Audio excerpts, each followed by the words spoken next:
मैं जो टिप्पणी मैं दूंगी जी कि क्या मैं पूछूं कि चंडीगढ़ में पहले डिनर नहीं होते थे क्या?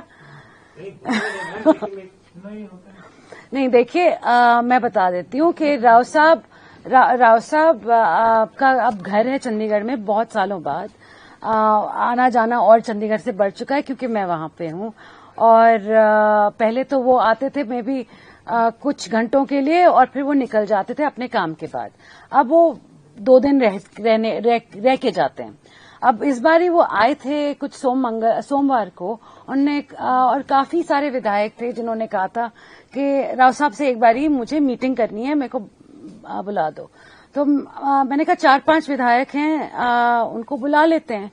तो फिर हमने सोचा कि अगर 5 विधायकों को बुलाएंगे और बाकी 5 या 6 को नहीं बुलाएंगे तो फिर उनको लगेगा कि देखो हमको इनको क्यों बुलाया और हमें क्यों नहीं बुलाया। और ये बात मैं बता दूं, ये हुई थी जून के कुछ बीच में और हमने डिनर किया था। बस सब मिल रहे थे, बातचीत हो रही थी, खाना खा रहे थे, ये बात खत्म हो गई। अब 15 दिन बाद आप सभी को खबर मिलती है और ऐसा हाँ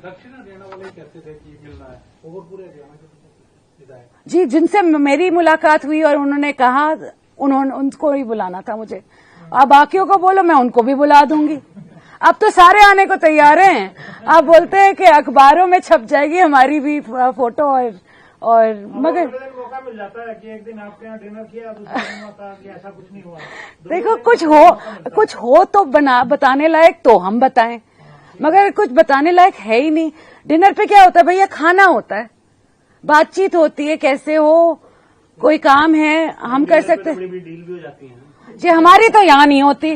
और हमारी मैं बता दूं 50 साल हो गए मेरे पिताजी की राजनीति को। हमने कभी पीछे से वार नहीं किया। हम जो भी करते हैं बिल्कुल सामने से करते हैं। तो जब ऐसी चीजें होती हैं, ये सिर्फ वो कहते हैं ना वो शब्द एक शिष्टाचार भेंट वही हुई थी। नहीं तो सीएम साहब को भी बुलाया आपने बाद में? हाँ जी, क्यों नहीं? नहीं, वो कोई वहां बात हुई हो या कोई शिष्टाचार था? वो सब कुछ शिष्टाचार भेंट है जी, बिल्कुल। सीएम साहब ने कहा आ जाए, आ गए। Thank you. आप सभी पत्रकार साथियों का